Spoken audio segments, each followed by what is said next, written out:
California ਦੇ ਵਿੱਚ ਆਪਾਂ ਜੇ ਗੱਲ ਕਰੀਏ ਰਮਨ ਢਿੱਲੋਂ ਜੀ, ਜੋਤ ਜੀ, ਇੱਕ ਜੱਜ ਨੇ ਰੂਲ ਕੀਤਾ ਵੀ ਕੈਲੀਫੋਰਨੀਆ ਇਮੀਗ੍ਰੈਂਟ ਟਰੱਕ ਡਰਾਈਵਰਸ ਨੂੰ ਉਹਨਾਂ ਦੇ ਲਾਇਸੈਂਸ ਰੱਖਣ ਦੇਵੇ। ਇਹ ਜੱਜ ਨੇ ਜਿਹੜਾ ਉਹ ਰੂਲ ਕੀਤਾ ਆ। ਦੂਜੇ ਪਾਸੇ ਆਪਾਂ ਦੇਖ ਰਹੇ ਹਾਂ ਵੀ ਫੈਡਰਲ ਪੱਧਰ ਦੇ ਉੱਤੇ ਇਹ ਕਹਿ ਰਿਹਾ ਵੀ ਨਹੀਂ, ਨਾਨ ਡੋਮਿਸਾਈਲ ਨੂੰ ਤਾਂ ਅਸੀਂ ਜਿਹੜਾ ਉਹ ਚੱਕ ਹੀ ਦੇਣਾ। ਕੱਲ ਟਰੰਪ ਹੋਣਾ ਨੇ ਪਰਸੋਂ state of the union address ਦੇ ਵਿੱਚ ਵੀ ਜਿਹੜੇ ਸੀਡੀਐਲ ਦਾ ਮੁੱਦਾ ਜਿਹੜਾ ਉਹ ਚੱਕਿਆ ਸੀ।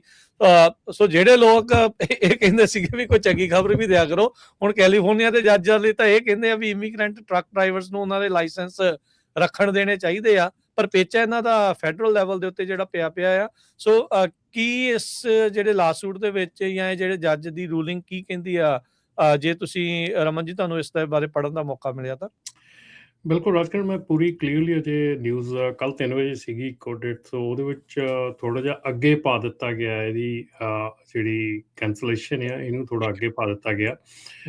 ਰਿਕੁਐਸਟ ਕੀਤੀ ਗਈ ਹੈ ਕਿ ਇਹ ਜਿਹੜੇ ਲਾਇਸੈਂਸ ਹੈ ਕੈਲੀਫੋਰਨੀਆ ਦੇ ਜਿਹੜੇ ਮਤਲਬ ਕਿ ਰੱਖੇ ਜਾਣ, ਐਕਟਿਵ ਰੱਖੇ ਜਾਣ। ਪਰ ਇਹਦੇ ਨਾਲ ਨਾਲ ਇਹ ਵੀ ਦੇਖਣ ਵਾਲੀ ਗੱਲ ਹੈ ਕਿ ਹੋਰ ਬਹੁਤ ਸਾਰੀਆਂ ਸਟੇਟਸ ਜਿਹੜੀਆਂ ਹੈਗੀਆਂ ਉਹ ਕੈਂਸਲ ਕਰ ਰਹੀਆਂ ਹੈਗੀਆਂ। ਸੋ ਇੱਥੇ ਆਪਾਂ ਨੂੰ ਕੰਪੈਰੀਜ਼ਨ ਕਰਨਾ ਪੈਣਾ ਹੈ ਕਿ ਜਿਹੜੀਆਂ ਦੂਜੀਆਂ ਸਟੇਟ ਕੈਂਸਲ ਕਰ ਰਹੀਆਂ ਹੈਗੀਆਂ ਉੱਥੇ ਕੈਲੀਫੋਰਨੀਆ ਕਿਵੇਂ ਇਸ ਚੀਜ਼ ਨੂੰ ਰੋਕ ਸਕਦੀ ਆ। ਕੈਲੀਫੋਰਨੀਆ ਦੇ ਵਿੱਚ ਇੱਕ ਹੋਰ ਲਾਸੂਟ ਜਿਹੜਾ ਸੀਗਾ ਉਹ ਫੈਡਰਲ ਜੱਜ ਨੇ ਟਾਸ ਆਊਟ ਕਰਤਾ ਆ। ਟਿਊਜ਼ਡੇ ਨੂੰ ਫੈਬਰੂਅਰੀ 24 ਨੂੰ US district court, eastern district of California ਵੱਲੋਂ ਜਿਹੜਾ ਲਾਸੂਟ ਸੀਗਾ ਜਸਵਿੰਦਰਪਾਲ ਸਿੰਘ ਸੰਧੂ ਵੱਲੋਂ ਕੀਤਾ ਗਿਆ ਸੀਗਾ। ਤੇ ਉਹ ਲਾਸੂਟ ਮਤਲਬ ਕਿ ਬਿਲਕੁਲ ਹੀ ਉਹਨਾਂ ਨੇ ਜਿਹੜਾ ਆ ਉਹ ਟਾਸ ਆਊਟ ਕਰਤਾ ਜੱਜ ਨੇ ਕਿ ਉਹਦੇ ਕੋਈ ਮੈਰਿਟਸ ਨਹੀਂ ਹੈਗੇ ਜਾਂ ਕੋਈ ਉਹਦੇ ਵਿੱਚ ਕੋਈ ਦਲੀਲ ਨਹੀਂ ਦਿੱਤੀ ਗਈ, ਜਿਹਦੇ ਵਿੱਚ ਕਿ ਇਹ ਲਾਸੂਟ ਜਿਹੜਾ ਸੀਗਾ ਨਵੰਬਰ 2025 ਚ ਫਾਈਲ ਕੀਤਾ ਗਿਆ ਸੀਗਾ। ਉਸ ਤੋਂ ਬਾਅਦ ਇਹਨੂੰ ਫਰਵਰੀ 24 ਨੂੰ ਫਿਰ ਇਹਦੀ ਕੰਪਲੇਂਟ ਜਿਹੜੀ ਅਮੈਂਡ ਕਰਕੇ ਫਾਈਲ ਕੀਤੀ ਗਈ। ਜਦੋਂ ਉਹਨਾਂ ਨੇ ਜੱਜ ਨੇ ਪਹਿਲਾਂ ਗੱਲਾਂ ਕੀਤੀਆਂ, ਜਦੋਂ ਦੇਖਿਆ ਤੇ ਹੁਣ ਜਿਹੜਾ ਆ ਉਹ ਲਾਸੂਟ ਜਿਹੜਾ ਆ ਉਹ ਥਰੋ ਆਊਟ ਕਰ ਦਿੱਤਾ ਜੱਜ ਨੇ ਕਿ ਕੋਈ ਮੈਰਿਟਸ ਨਹੀਂ ਹੈਗੇ ਉਹਦੇ। ਜਿਹੜੇ ਦੂਸਰੇ ਲਾਸੂਟ ਚੱਲ ਰਹੇ ਹੈਗੇ ਆ ਸਿਟੀਜ਼ਨਸ ਲਿਟੀਗੇਸ਼ਨ ਗਰੁੱਪ ਤੇ ਹੋਰ ਜਿਹੜੇ ਆਪਣੇ ਸਿੱਖ ਕੋalition ਉਹ ਚੱਲ ਰਹੇ ਆ, ਉਹ ਸਟਿਲ ਅਜੇ ਪੈਂਡਿੰਗ ਹੈਗੇ ਆ। ਸੋ ਉਹਨਾਂ ਦੇ ਵਿੱਚ ਜਿਹੜੀ ਕੱਲ ਆਈ ਆ ਗੱਲਬਾਤ ਹੋਈ ਹੈ ਕੱਲ ਕੋਰਟ ਦੇ ਵਿੱਚ, ਉਹ ਡਿਟੇਲ ਦੇ ਵਿੱਚ ਅਜੇ ਲਰਨ ਕਰਾਂਗੇ, ਦੇਖਾਂਗੇ ਕਿ ਕੀ ਉਹਦੇ ਵਿੱਚ ਹੈਗਾ। ਪਰ ਉਹਦੇ 'ਚ ਇਸ ਤਰ੍ਹਾਂ ਹੈ ਕਿ ਥੋੜ੍ਹੀ ਦੇਰ ਲਈ ਅੱਗੇ ਪਾ ਦਿੱਤੇ ਗਏ ਆ। ਇਹ ਮੈਂ ਅੱਗੇ ਵੀ ਕਹਿਣਾ ਆਇਆ, ਹੁਣ ਵੀ ਇਹ ਕਹਿ ਰਿਹਾ ਹੈਗਾ ਕਿ ਇਹ ਜਿਹੜਾ ਲਾਸੂਟ ਹੈਗੇ ਆ ਡੈਫੀਨੇਟਲੀ ਆਪਾਂ ਅੱਗੇ ਵੀ ਇਹ ਗੱਲ ਕਰਦੇ ਰਹੇ ਹਾਂ ਕਿ ਇਹ ਜਿਹੜੀਆਂ ਚੀਜ਼ਾਂ ਹੈਗੀਆਂ ਇਹ ਸਟੇਟ ਦੀ ਗਲਤੀ ਹੈਗੀ ਆ। ਸਟੇਟ ਨੂੰ ਇਹ ਲਾਇਸੈਂਸ ਜਿਹੜੇ ਸੀਗੇ ਉਹਨਾਂ ਨੂੰ ਐਟਲੀਸਟ ਜਦੋਂ ਤੱਕ ਉਹ ਐਕਸਪਾਇਰ ਹੁੰਦੇ ਉਦੋਂ ਤੱਕ ਚੱਲਣ ਦੇਣਾ ਚਾਹੀਦਾ ਸੀਗਾ। ਸਟੇਟ ਦੀ ਮਿਸਟੇਕ ਕਰਕੇ ਜੇ ਕੋਈ ਗੱਲ ਹੋਈ ਹੈ ਤਾਂ ਉਹਨੂੰ ਸਟੇਟ ਨੂੰ ਠੀਕ ਕਰਨਾ ਚਾਹੀਦਾ, ਨਾ ਕਿ ਜਸਟ ਇੱਕ ਲਾਈਨ ਦੇ ਨਾਲ ਕੈਂਸਲ ਕਰ ਦੇਣੇ ਚਾਹੀਦੇ ਆ।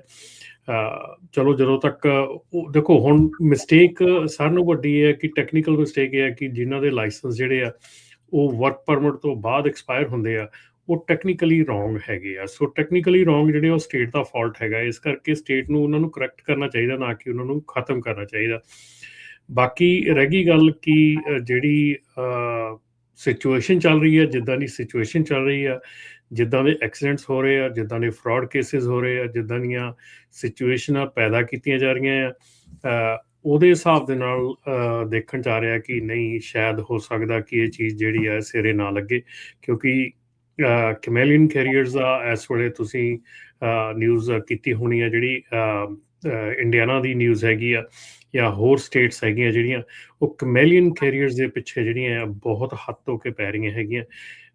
ਜਿਹੜੇ ਵੀ ਇਸ ਵੇਲੇ ਲੋਕੀ ਡਬਲ ਕੰਪਨੀ ਚਲਾਉਂਦੇ ਹੈਗੇ ਆ ਜਾਂ ਕਿਸੇ ਹੋਰ ਸਟੇਟ ਦੇ ਵਿੱਚ, ਜਿੱਦਾਂ ਕੈਲੀਫੋਰਨੀਆ ਦੇ ਵਿੱਚ ਬਹੁਤ ਕੰਪਨੀਜ਼ ਹੈਗੀਆਂ ਜਿਹੜੀਆਂ ਐਰੀਜ਼ੋਨਾ, ਟੈਕਸਸ, ਇੰਡੀਅਨਾਪੋਲਿਸ, ਇੰਡੀਆਨਾ ਦੇ ਵਿੱਚ ਖੁੱਲ੍ਹੀਆਂ ਹੈਗੀਆਂ, ਜਦ ਕਿ ਉਹਨਾਂ ਦੇ ਆਫਿਸਿਸ ਇੱਥੇ ਹੈਗੇ ਆ, ਡਬਲ ਕੰਪਨੀਆਂ ਚੱਲਦੀਆਂ ਹੈਗੀਆਂ।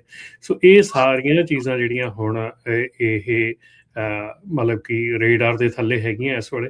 ਸੋ ਆਉਣ ਵਾਲਾ ਸਮਾਂ ਜਿਹੜਾ ਆ ਉਹ ਕੁਛ ਵਧੀਆ ਨਹੀਂ ਲੱਗ ਰਿਹਾ ਹੈਗਾ। ਜੇ ਤੁਸੀਂ ਕੋਈ ਗਲਤ ਕੰਮ ਕਰਦੇ ਹੈਗੇ ਤਾਂ ਪਲੀਜ਼ ਬੀ ਅਵੇਅਰ, ਕਿਉਂਕਿ ਇਹ ਚੀਜ਼ਾਂ ਜਿਹੜੀਆਂ ਆ ਦੇ going to start coming back very quickly now ਹੁਣ, ਕਿਉਂਕਿ ਇਹ ਜਿਹੜੀ ਗਵਰਨਮੈਂਟ ਹੈਗੀ ਆ ਇਹਦੇ ਵਿੱਚ ਉਹਨਾਂ ਨੇ ਕੋਈ ਵੀ ਚੀਜ਼ ਜਿਹੜੀ ਆ ਉੱਥੇ ਮਤਲਬ ਕਿ ਰਹਿਣ ਨਹੀਂ ਦੇਣੀ। ਔਰ ਦੂਸਰੀ ਚੀਜ਼ ਹੈ ਕਿ ਜਿਹੜੀਆਂ 3 ਮੇਨ ਚੀਜ਼ਾਂ ਹੈਗੀਆਂ ਜਿਹੜੀਆਂ ਉਹ ਕਰ ਰਹੇ ਹੈਗੇ ਆ, ਇੱਕ ਤਾਂ ਉਹਨਾਂ ਦੀ ਨਿਊ ਜਿਹੜੀ ਐਂਟਰੈਂਟ ਹੈਗਾ ਆ ਉਹ ਕਿਵੇਂ ਐਂਟਰੀ ਹੁੰਦੀ ਆ, ਕਿਵੇਂ ਉਹ ਸਾਈਨ ਅਪ ਹੁੰਦਾ ਆ, ਕਿਵੇਂ ਉਹਨਾਂ ਦਾ ਜਿਹੜਾ ਪ੍ਰੋਸੈਸ ਚੱਲਦਾ ਹੈਗਾ, ਬੈਕਗਰਾਊਂਡ ਚੈੱਕ ਇਹ ਉਹ ਸਾਰਾ ਕੁਛ। ਉਸ ਤੋਂ ਬਾਅਦ ਜਿਹੜੀ ਨੌਲੇਜ ਹੈਗੀ ਆ ਐਪਲੀਕੈਂਟ ਦੀ ਨੌਲੇਜ ਆ ਉਹ, ਤੇ ਇੱਕ ਚੀਜ਼ ਹੋਰ ਐਡ ਕੀਤੀ ਜਾ ਰਹੀ ਹੈ ਕਿ testing for brokers insure their qualification. So ਇਹ ਚੀਜ਼ ਦੇ ਉੱਤੇ ਵੀ ਜਿਹੜੀ ਆ ਗੱਲ ਆ ਗਈ ਹੈ ਕਿ ਬ੍ਰੋਕਰਸ ਦੀ ਕੁਆਲੀਫਿਕੇਸ਼ਨ ਜਿਹੜੀ ਹੈ ਟੈਸਟਿੰਗ ਦੇ ਲਈ ਦੇਖੀ ਜਾਣੀ ਚਾਹੀਦੀ ਆ। ਸੋ ਇਹ ਸਾਰੀਆਂ ਚੀਜ਼ਾਂ ਨੂੰ ਮੱਦੇਨਜ਼ਰ ਰੱਖਦੇ ਹੋਏ ਮੇਰੇ ਖਿਆਲ ਦੇ ਵਿੱਚ ਆਉਣ ਵਾਲੇ ਸਮੇਂ ਦੇ ਵਿੱਚ ਜਿਹੜੀਆਂ ਕੰਪਨੀਜ਼ ਹੈਗੀਆਂ ਜਿਹੜੀਆਂ ਸਹੀ ਕੰਮ ਕਰਦੀਆਂ, ਔਰ ਮੈਂ ਤੁਹਾਨੂੰ ਰਾਜ ਕੇ ਦੱਸਦਾ ਕਿ ਮੈਂ ਕਈ ਕੰਪਨੀਆਂ ਦੇ ਕੋਲ ਗਿਆ ਹੈਗਾ ਪਿਛਲੇ 2-3 ਵੀਕਾਂ ਦੇ ਵਿੱਚ ਜੀ ਕਿ ਡੈਫੀਨੇਟਲੀ ਬੜਾ ਵਧੀਆ ਕੰਮ ਕਰ ਰਹੀਆਂ ਹੈਗੀਆਂ, ਬੜਾ ਵਧੀਆ ਉਹਨਾਂ ਦਾ ਸਿਸਟਮ ਚੱਲ ਰਿਹਾ ਹੈਗਾ, ਔਰ ਉਹਨਾਂ ਦੇ ਵੱਲੋਂ ਕੋਈ ਕੰਪਲੇਂਟ ਨਹੀਂ ਹੈਗੀ, ਉਹਨਾਂ ਦੇ ਵੱਲੋਂ ਕੋਈ ਵੀ ਇਸ਼ੂ ਨਹੀਂ ਹੈਗਾ। ਉਹ ਕਹਿੰਦੇ ਸਾਨੂੰ ਮਤਲਬ ਕਿਸੇ ਪਾਸਿਓਂ ਵੀ ਜ਼ਿਆਦਾ ਕੋਈ ਅਸਰ ਨਹੀਂ। ਹਾਂ ਡੈਫੀਨੇਟਲੀ ਠੀਕ ਆ ਕਿ ਜਿਨ੍ਹਾਂ ਕੰਪਨੀਆਂ ਦੇ ਜਿੰਨੇ ਜ਼ਿਆਦਾ ਨਾਨ ਡੋਮਿਸਾਈਲ ਡਰਾਈਵਰ ਸੀਗੇ ਉਹਨਾਂ ਨੂੰ ਉਹਨਾਂ ਜ਼ਿਆਦਾ ਅਸਰ ਪਿਆ, ਜਿਨ੍ਹਾਂ ਦੇ ਘੱਟ ਸੀਗੇ ਉਹਨਾਂ ਨੂੰ ਘੱਟ ਅਸਰ ਪਿਆ। ਪਰ ਡੈਫੀਨੇਟਲੀ ਜਿਹੜੀਆਂ ਕੰਪਨੀਆਂ ਸਹੀ ਕੰਮ ਕਰ ਰਹੀਆਂ ਹੈਗੀਆਂ ਉਹਨਾਂ ਦੇ ਵੱਲੋਂ ਕੋਈ ਇੰਨਾ ਜ਼ਿਆਦਾ ਜਿਹੜਾ ਆ ਮਤਲਬ ਕਿ ਦਿਖਾਇਆ ਨਹੀਂ ਗਿਆ ਕਿ ਉਹਨਾਂ ਨੂੰ ਕੋਈ ਪ੍ਰੋਬਲਮ ਹੈਗੀ ਆ, ਇਸ਼ੂਜ਼ ਹੈਗੇ ਆ। ਸੋ ਬੇਸਿਕਲੀ ਉਹ ਕੰਪਨੀਆਂ ਦੇ ਉੱਤੇ ਤੁਹਾਡੀ ਗੱਲ ਦਾ ਨਿਚੋੜ ਇਹ ਆ ਵੀ ਜਿਨ੍ਹਾਂ ਨੇ ਜ਼ਿਆਦਾ ਆਪਣਾ ਕੰਮ ਸਿਰਫ ਨਾਨ ਡੋਮਿਸਾਈਲ ਦੇ ਉੱਤੇ ਰੱਖਿਆ ਸੀ ਉਹਨਾਂ ਨੂੰ ਇਸ ਟਾਈਮ ਜਿਹੜਾ ਹੋਇਆ, ਤਾਂ ਹੀ ਫਿਰ ਗੁੱਸਾ ਕਈ ਵਾਰੀ ਕੱਢਣ ਆ ਜਾਂਦੇ ਸਾਡੇ ਤੇ ਉੱਤੇ ਵੀ ਤੁਸੀਂ ਜਿਹੜਾ ਉਹ ਇਦਾਂ ਕਿਉਂ ਜਿਹੜਾ ਉਹ ਦੱਸਦੇ ਹੈਗੇ। ਚਲੋ ਕੋਈ ਗੱਲ ਨਹੀਂ, ਦੈਟਸ ਓਕੇ, ਗੁੱਸਾ ਨਿਕਲ ਜਾਵੇ, ਠੀਕ ਹੋ ਜਾਓ। ਪਰ ਇਹ ਆ ਵੀ ਜਿੱਦਾਂ ਕੱਲ ਵੀ ਮੈਂ ਕਹਿ ਰਿਹਾ ਸੀਗਾ Harjot ji, Raman ji, we don't put all your eggs in one basket. ਇਹ ਆ ਵੀ ਥੋੜਾ ਜਿਹਾ ਖੰਡਾ ਕੇ, ਥੋੜਾ ਜਿਹਾ ਵੰਡ ਕੇ ਜਿਹੜਾ ਉਹ ਜ਼ਰੂਰ ਕਰਨਾ ਜਿਹੜਾ ਉਹ ਚਾਹੀਦਾ ਆ। ਸੋ ਹਾਲ ਦੀ ਘੜੀ ਇਹਦਾ ਮਤਲਬ 6 ਮਾਰਚ ਜਿਹੜੀ ਇਹਨਾਂ ਨੇ ਐਕਸਪਾਇਰੇਸ਼ਨ ਡੇਟ ਕੀਤੀ ਸੀ, ਐਕਸਟੈਂਡ ਕਰ ਦਿੱਤੀ ਸੀ, ਉਹ ਹੁਣ ਇਹ 6 ਮਾਰਚ ਤੋਂ ਅੱਗੇ ਹੋ ਜੂਗੀ ਜਾਂ ਅਜੇ ਉੱਥੇ ਹੀ ਰਹਿਣ ਵਾਲੀ ਹੈਗੀ? ਕਿਉਂਕਿ 6 ਮਾਰਚ ਆਉਣ ਵਾਲੀ ਆ, ਇਸ ਰੂਲਿੰਗ ਤੋਂ ਬਾਅਦ ਚ ਕੁਛ ਨਵੀਂ ਡੇਟ ਵਗੈਰਾ ਵੀ ਉਹਨਾਂ ਲਾਇਸੈਂਸਿਸ ਦੀ ਆਈ ਹੈ ਜਾਂ ਕਿੱਦਾਂ ਆ? ਹੁਣ ਰਾਜ ਕਰਨ ਇਹੋ ਹੀ ਚੀਜ਼ ਗ੍ਰੇ ਏਰੀਆ ਕੈਲੀਫੋਰਨੀਆ ਦੇ ਵਿੱਚ ਹੋ ਰਿਹਾ। ਕੈਲੀਫੋਰਨੀਆ ਜਿਹੜੇ ਡਰਾਈਵਰਸ ਹੈਗੇ ਇਸੇ ਚੀਜ਼ ਦੇ ਵਿੱਚ ਮਤਲਬ ਕਿ ਸਿਚੁਏਸ਼ਨ 'ਚ ਹੈਗੇ ਆ ਕਿ ਕੀ ਬਣਨਾ ਹੈਗਾ, ਕੀ ਹੋਣਾ ਹੈਗਾ, ਹੈ ਨਾ। ਕੋਰਟ ਇੱਕ ਪਾਸੇ ਇੱਕ ਗੱਲ ਕਹੀ ਜਾ ਰਹੀ ਹੈ, ਲਾਅ ਦੂਜੇ ਬੰਨੇ ਦੂਜੀ ਗੱਲ ਕਹੀ ਜਾ ਰਿਹਾ ਹੈਗਾ। ਜਿੱਦਾਂ ਤੁਸੀਂ ਇੰਡੀਆਨਾ ਦੀ ਨਿਊਜ਼ ਦੇਖੀ ਹੋਣੀ ਆ ਕਿ ਉੱਥੇ ਉਹ ਨਾਨ ਡੋਮਿਸਾਈਲ ਦੇ ਉੱਤੇ ਕਿੱਦਾਂ ਦਾ ਕਾਨੂੰਨ ਜਿਹੜਾ ਪਾਸ ਕਰ ਜਾ ਰਹੇ, ਅਰਕਨਸਾ ਕਰ ਰਿਹਾ ਆ, ਓਕਲਾਹੋਮਾ ਕਰ ਰਿਹਾ ਆ, ਫਲੋਰੀਡਾ, ਮਤਲਬ ਯੂ ਨੇਮ ਇਟ ਨਾ, ਜਿੰਨੀਆਂ ਸਟੇਟਸ ਹੈਗੀਆਂ।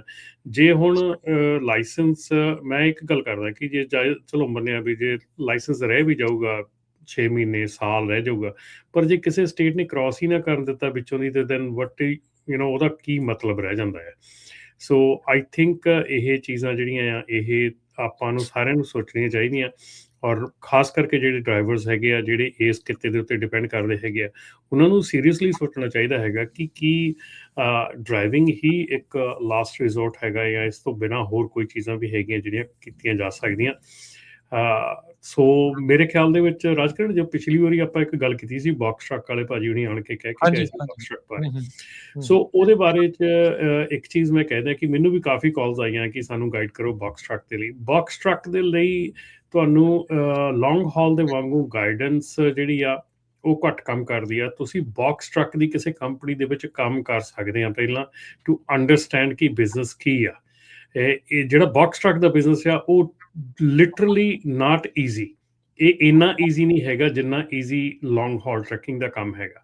ਸੋ ਬਾਕਸ ਟਰੱਕ ਦਾ ਕੰਮ ਕਾਫੀ ਜਿਹੜਾ ਹੈਗਾ ਉਹ ਇੰਟੈਂਸਿਵ ਹੈਗਾ। ਆਪਣਾ ਤੁਹਾਡਾ ਮਤਲਬ ਕਿ ਉਹਦੇ ਵਿੱਚ ਮਿਹਨਤ ਮੁਸ਼ੱਕਤ ਬਹੁਤ ਆ, ਫਰਸਟ੍ਰੇਸ਼ਨ ਬਹੁਤ ਜ਼ਿਆਦਾ ਆ। ਸੋ ਉਹਦੇ ਵਿੱਚ ਉਹ ਕੋਈ ਏਡਾ ਸੌਖਾ ਕੰਮ ਨਹੀਂ ਹੈਗਾ।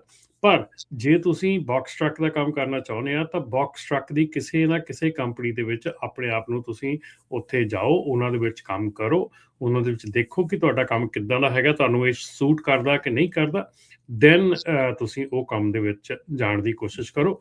ਪਰ ਜੇ ਤੁਸੀਂ ਸਿਰਫ ਤੇ ਸਿਰਫ ਇਸ ਕਰਕੇ ਬਾਕਸ ਟਰੱਕ ਲੈ ਰਹੇ ਕਿ ਐਮਾਜ਼ੋਨ ਦੇ ਲੋਡ ਆ ਉਹ, ਨੋ ਡੋਂਟ ਡੂ ਇਟ, ਕਿਉਂਕਿ ਉਹ ਇੱਕ ਕਿਸਮ ਦਾ ਜਿਹੜਾ ਐਮਾਜ਼ੋਨ ਦੇ ਲੋਡਸ ਹੈਗੇ ਆ ਉਹ ਆਪਾਂ ਨੂੰ ਸਾਰਿਆਂ ਨੂੰ ਪਤਾ ਹੈਗਾ ਕਿ it's just not that good of a deal.